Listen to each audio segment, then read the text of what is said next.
Hello বন্ধুরা, সার্ভারের আজকে 3 নম্বর পার্ট নিয়ে তোমাদের সামনে হাজির হলাম কম্পিউটার হার্ডওয়্যারের কোর্সে। এতদিন সার্ভার কি, কত রকমের সার্ভার আছে, কিভাবে কাজ করে প্রত্যেকটা সার্ভার, সেইগুলো সব পড়িয়ে গেছি, দেখিয়েছি তোমাদের। আজকে যেটা করাবো, যে লাস্ট পার্টটা করাবো, connection process with a computer to a server. ঠিক আছে, কানেকশান প্রসেসে কী হবে তার আগে একটা ছবি এঁকে নিই। মনে করো এখানে পরপর অনেক কটা কম্পিউটার একটা অর্গানাইজেশনে আছে।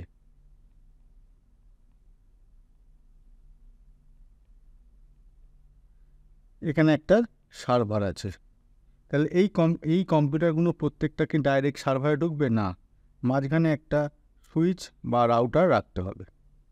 এটা সুইচ বা রাউটার রাখতে হবে। প্রত্যেকটা কানেকশান এই সুইচ বা রাউটারে যাবে এবং আর একটা কানেকশান সেটা হচ্ছে সার্ভারে থাকবে। তাহলে এই C1 থেকে কানেকশান কিভাবে যাবে? এখান থেকে এইখানে যাবে, দিয়ে এই হয়ে এই যাবে।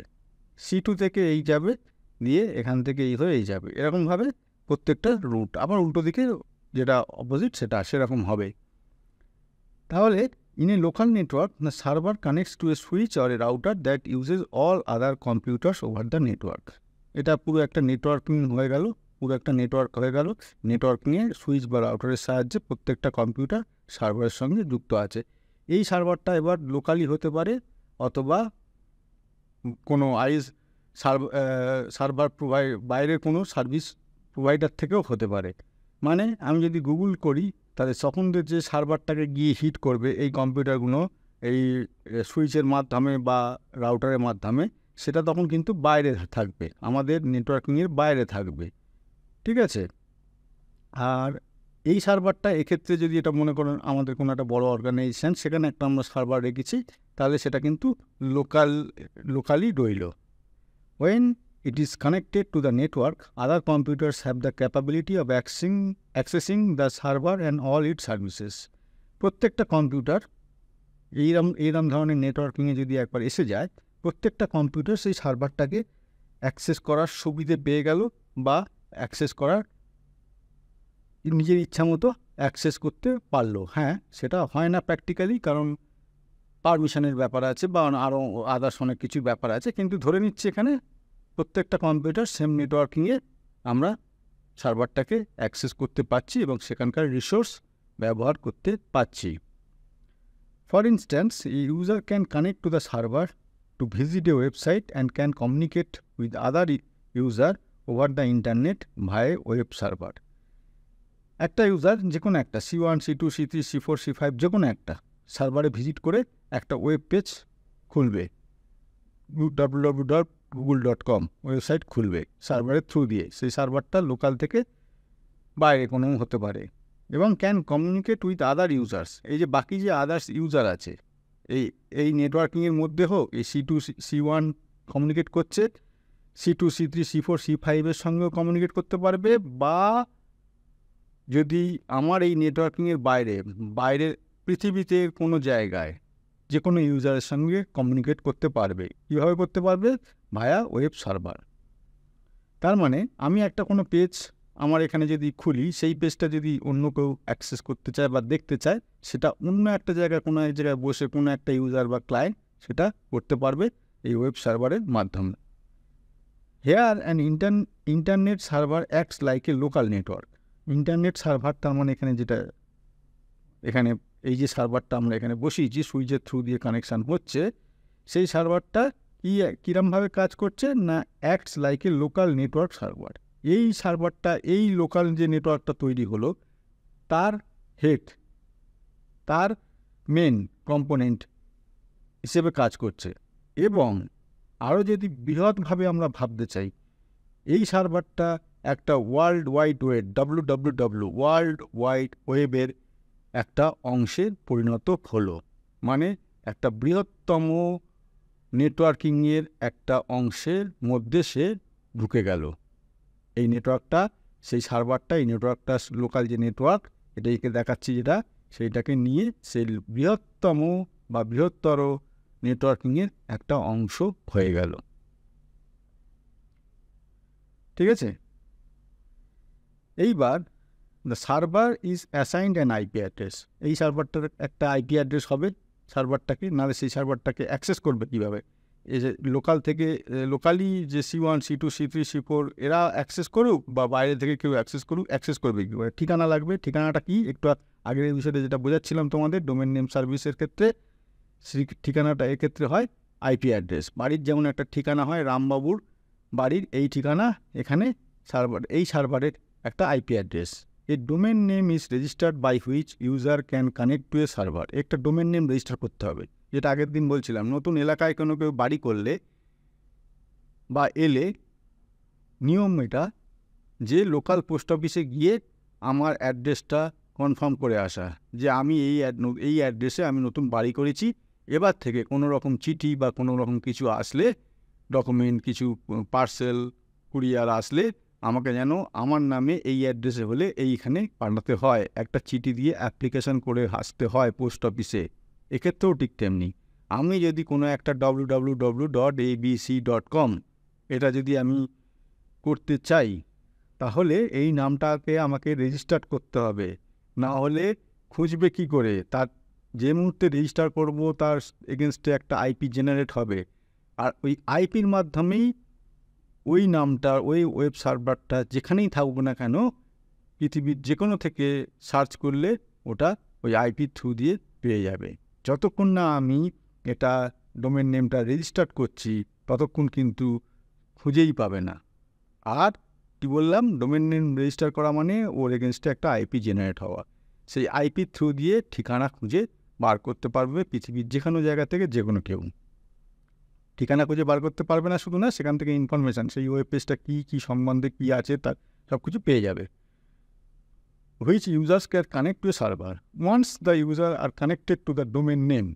যে মুহূর্তে ডোমেন নেমে কানেক্টেড হয়ে গেল, মানে google.com-এ মনে করো হয়ে গেল, বা abc.com মানে হয়ে গেল, then automatically name is translated to the server IP address. আমরা যে মুহূর্তে গুগল ক্রোম খুলে বা যে কোনো সার্চ ইঞ্জিন খুলে আমরা যখন যে মুহূর্তে ওই abc.com বা google.com-টা টাইপ করলাম, সেই মুহূর্তে সেখানে ব্যাকগ্রাউন্ডে কি হলো না, নামটা আইপিতে কনভার্ট হয়ে গেল।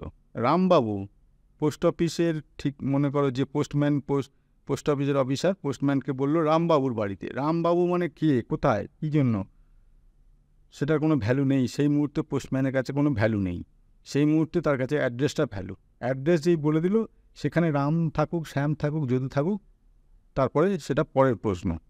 এখানেও ঠিক তেমনি, translate to the servers IP address, IP অ্যাড্রেসে ট্রান্সলেট হয়ে গেল, মানে যে আইপি অ্যাড্রেসে যেখানে যে সার্ভারে ওই পেজটাকে করা আছে, with the help of a DNS resolver. DNS রিসলভারের সাহায্যে এটা ঘটল। A domain name is easier to remember as compare to an IP address. আমাদের ক্ষেত্রে যেমন যদি এরকম হতো যে রামবাবু শ্যামবাবু এরকম করে 100 জন 1000 জন হতো, তাহলে তবুও নয় মনে রাখা সম্ভব হতো যে এই বাড়িটা রামবাবুর, তারপর একটা শ্যামবাবুর, তারপর একটা যদুবাবু, এরকম মনে রাখা। কিন্তু পৃথিবীতে লাখ লাখ কোটি কোটি লোকের যে নাম দিয়ে বাড়িটা মনে রাখা সম্ভব হয় না। মানে আমি যদি পোস্ট অফিসে বসে আমাকে কেউ বলে যে এই চিঠিটা রামবাবুর বাড়িতে যাবে, আমার পক্ষে, পোস্টম্যানের পক্ষে বোঝা সম্ভব নয় যে বাড়িটা কোথায়, অত নাম মনে রাখা সম্ভব নয়। হ্যাঁ, এইবার ওই চিঠিতে যদি লেখা থাকে একটা অ্যাড্রেস, ও এই অ্যাড্রেসটা তো এখান থেকে এখানে এদিকে যেতে হবে, তারপর এখানে গিয়ে দ্বিতীয় বাড়ি, তখন সেটা হয়। ঠিক এখানেও ঠিক তেমনি, a domain name is easier to remember as compare to IP address. IP অ্যাড্রেসের চেয়ে domain name, lakh lakh crore crore IP address ওরকমভাবে আমাদের মনে রাখা সম্ভব নয়। তাহলে আমাদের ওই অ্যাড্রেস দিয়ে যেমন মনে রাখা, এখানেও ঠিক তেমনি। এখানে অপোজিট, এখানে হচ্ছে নাম দিয়ে google.com ইজিলি আমরা টাইপ করি, ঝড়ের বেগে টাইপ করি, yahoo.com ইজিলি আমরা টাইপ করি, ঝড়ের বেগে টাইপ করি। কিন্তু এরকম করে যদি 100টা আইপি অ্যাড্রেস, বা 100টা কেন 10টা আইপি অ্যাড্রেস সম্ভব হতো না, যতই ওটা ব্যাকগ্রাউন্ডে আইপিতে ট্রান্সলেট হোক না কেন। এই জন্যই এটা আমাদের নাম দিয়ে ওখানে করতে হয়, বা করার সুবিধে হয় বলে করি। হুইচ ইজ অ্যাকচুয়ালি, আমরা যদি তার বদলে যদি google.com এর যে আইপি আছে সেইটা যদি আমরা ওখানে টাইপ করি, google.com-ই খুলবে, কিন্তু সেটা কটা মনে রাখবো? 2 3টে হোক, 4টে হোক, 5টা হোক, 10টা হোক, তার বেশি মনে রাখবে। এই জন্য আমরা নাম দিয়ে করি। which is actually beneficial for user to connect to the server. সার্ভারে কানেক্ট করতে ইউজারের ক্ষেত্রে সুবিধা হয় এই নাম ধরে মনে রাখার। Also, domain names allow the server's operator to change the IP address of the server without affecting the services at the time of accessing the server. বাড়ির ক্ষেত্রে কি হয়, বাড়ি আমি রামবাবু আজ এই বাড়িটা চেঞ্জ করে ওই বাড়িতে গেল, তার মানে তার অ্যাড্রেস চেঞ্জ হয়ে গেল। এখানে ক্ষেত্রে কি হবে, যদি www.google.com তারা ইন্টারনালি কোনো কারণে মনে করলো যে আইপি অ্যাড্রেস চেঞ্জ করবে, ওই আইপি অ্যাড্রেসটা নেই, তার মানে ঠিকানা তাদের বদল হয়েছে, সেটা তারা ব্যাকগ্রাউন্ডে করতে পারে, কিন্তু নামটা ওই সেম রয়ে যাবে www.google.com। ঠিক তেমনি রামবাবু বাড়ি চেঞ্জ করলো, অ্যাড্রেস চেঞ্জ করলো, কিন্তু ওটা রামবাবুর বাড়িই রয়ে গেল, ওটা কিন্তু শ্যামবাবুর বাড়ি হলো না, মানে নতুন যে বাড়িতে গেল। এখানেও ঠিক তেমনি, though the IP address can be changed, the domain name always remains the same।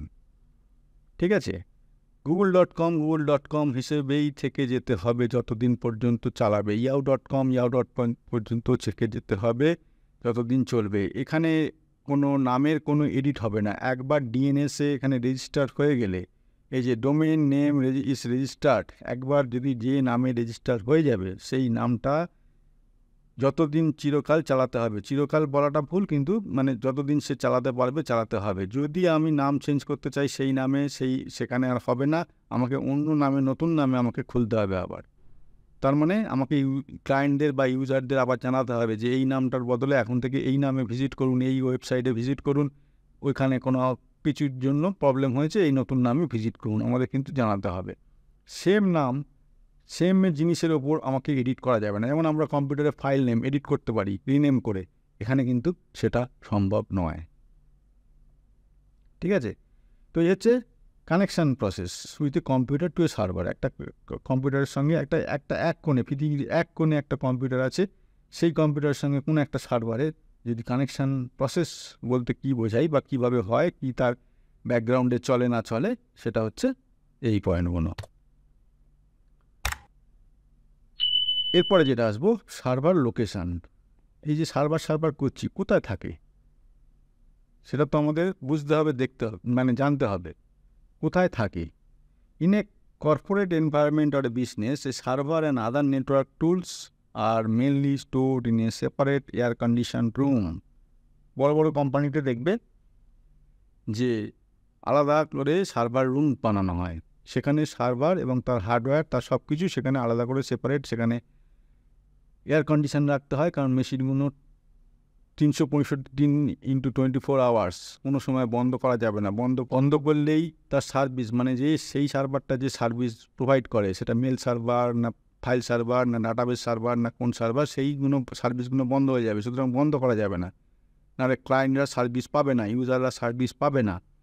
তাহলে আমাকে 24 ঘন্টা 365 দিন অন করে রাখতে হলে এয়ার কন্ডিশন রুমে অবশ্যই রাখতে হবে। সেপারেট রুম কেন না, সেখানে সব লোকের অ্যাক্সেস থাকবে না, কোথায় কে কিছু কেবল খুলে দেবে বা কিছু হবে, প্রবলেম হয়ে যাবে, সেখানেও ম্যাল ফাংশন করবে, বন্ধ হয়ে যাবে, ইত্যাদি ইত্যাদি।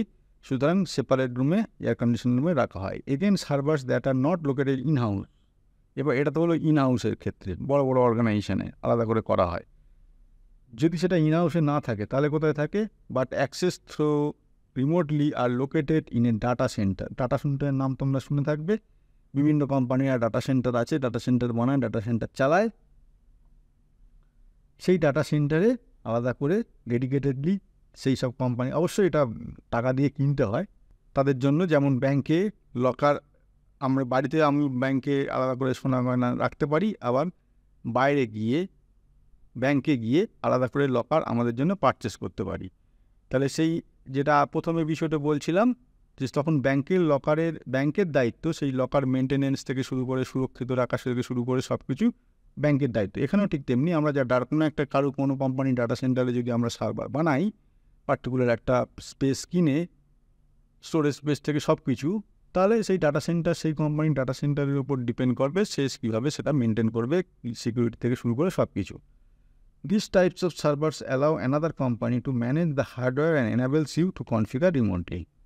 হার্ডওয়্যার থেকে শুরু করে সব কিছু থার্ড পার্টি দেখে, আমরা শুধু আমাদের অর্গানাইজেশন যেখানে আছে, সে এক বা একাধিক জায়গায় হতে পারে, সেখান থেকে রিমোটলি সেই সার্ভারে টাকে ব্যবহার করছি, মানে সেই সার্ভারের মধ্যে যা ফিচার্স আছে, যা ফাংশন আছে, যা সফটওয়্যার আছে, যা প্রোগ্রাম আছে, যা ফাইল আছে, সব কিছু সেগুলো নেওয়া দেওয়া করছি, চালাতে পারছি, ইত্যাদি ইত্যাদি। ঠিক আছে, তার মানে আমি আমার অফিসে বসে, আমার বাড়িতে বসে, আমার অর্গানাইজেশনে কোনো না কোনো ভারত মানে দেশের মধ্যে দেশের বাইরে হোক বসে রিমোটলি সার্ভারটাকে ইউজ করছি, অথচ সেই সার্ভারটা আমাদের অর্গানাইজেশনের মধ্যে নেই, বাইরে আছে।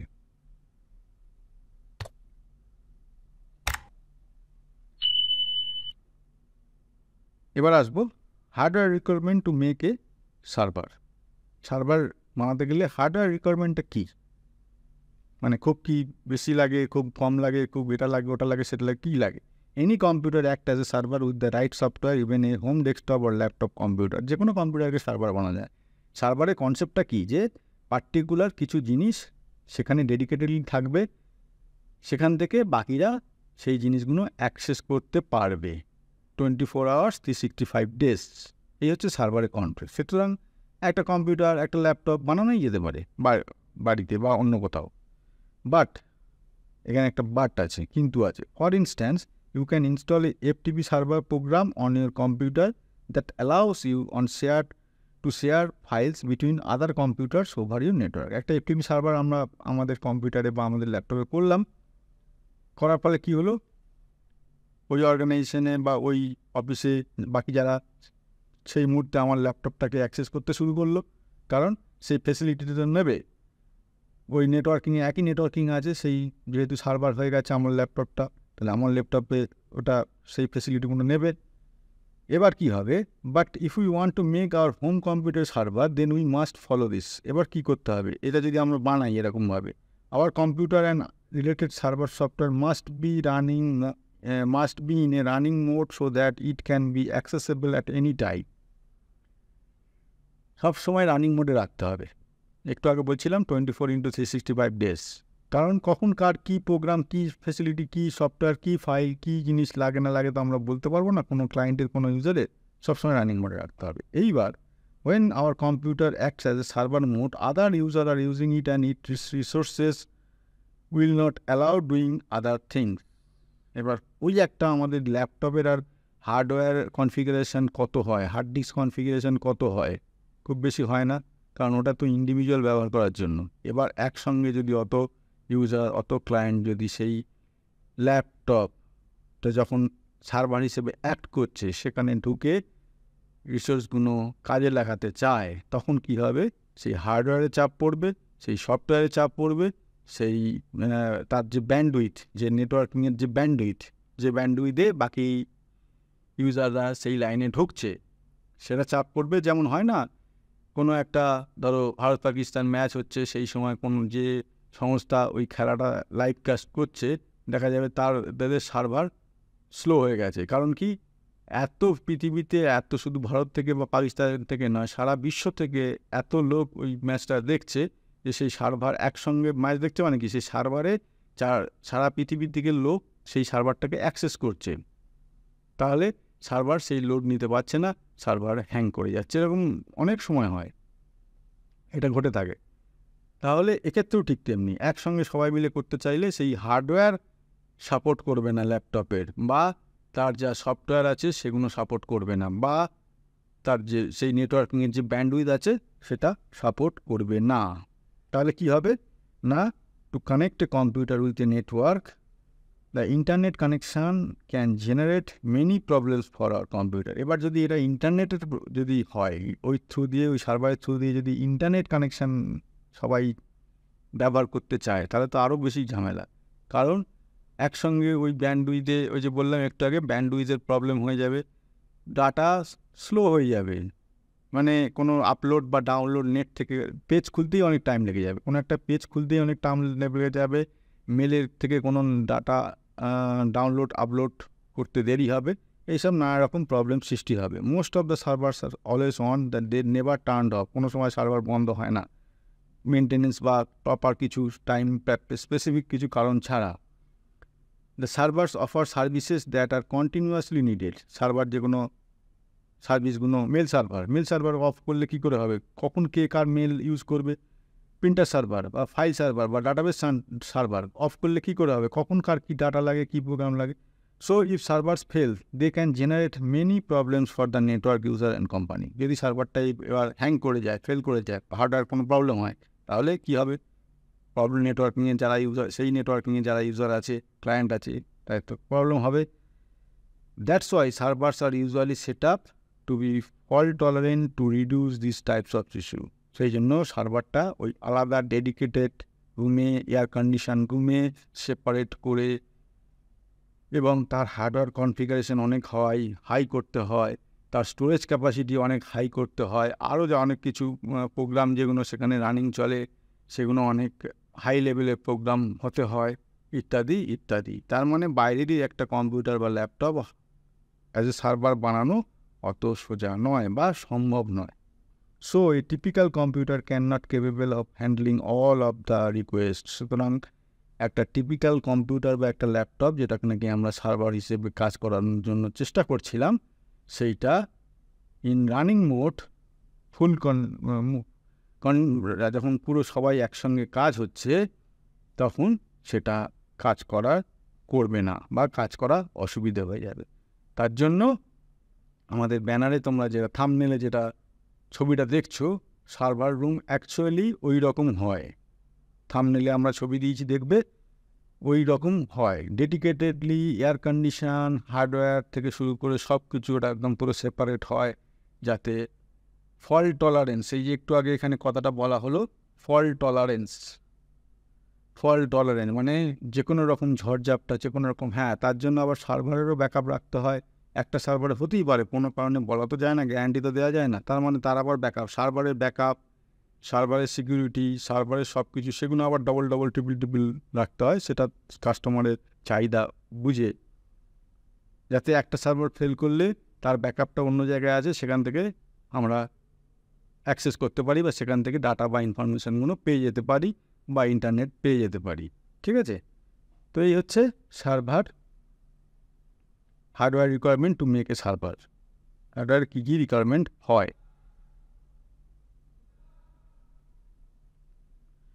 তো এই হচ্ছে প্রথম থেকে আরেকবার দেখিয়ে দিই আমরা তাহলে সার্ভারের কী কী করলাম। What is a server, types of server, তার মধ্যে ওয়েব সার্ভার বললাম, অ্যাপ্লিকেশান সার্ভার বললাম, ক্লাউড সার্ভার বললাম, ডাটাবেস সার্ভার বললাম, তারপরে হচ্ছে ডেডিকেটেড সার্ভার বললাম, তারপরে হচ্ছে প্রিন্ট সার্ভার বললাম, তারপরে proxy server, file server, mail server, এইসবগুলো করে স্ট্যান্ড অ্যালোন সার্ভার করে আমরা ডোমেন নেম সার্ভিস এবং ডিএনএস সার্ভার বলতে কী বোঝায় সেটা দেখলাম। তারপরে একটা কম্পিউটারের সঙ্গে একটা সার্ভারের কানেকশানের মানে কীভাবে কানেকশান হয়, কানেকশান হলে কীভাবে কোনটা কীরমভাবে কাজ করে সেটা দেখলাম।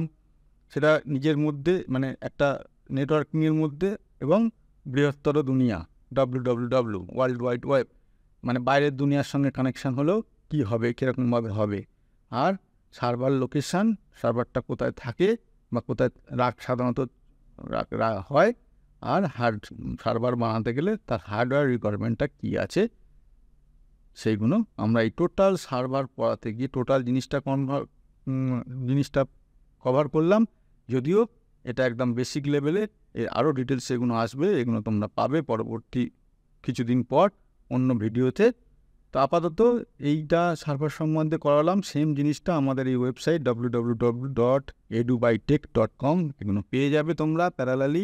এটা শুধু নয়, আরও অনেক ইনফরমেশান, নতুন নতুন জিনিস সেখানেও পেতে থাকবে তোমরা। ওয়েবসাইট তাহলে ইউটিউবের ভিডিওগুলোর সঙ্গে সঙ্গে ওয়েবসাইটে দেখতে থাকো, আর ভিডিওগুলো লাইক করতে থাকো, শেয়ার করতে থাকো, আর যাদের সাবস্ক্রাইব করা নেই তারা সাবস্ক্রাইব করবে, এবং সঙ্গে সঙ্গে অবশ্যই করে বেল আইকন নোটিফিকেশানে ক্লিক করবে অল বাটনে, যাতে ঠিক সময় ঠিক ভিডিওগুলো নোটিফিকেশান তোমরা ইউটিউবে পেয়ে যাও, তোমাদের মোবাইল বা যেখানে তোমরা অ্যাক্সেস করছো সেখানে পেয়ে যাও। তো আজকে এই পর্যন্ত বন্ধুরা, সার্ভার আমরা এখানেই শেষ করলাম। পরের দিন আবার নতুন টপিক নিয়ে নতুনভাবে তোমাদের কাছে ফিরে আসবো।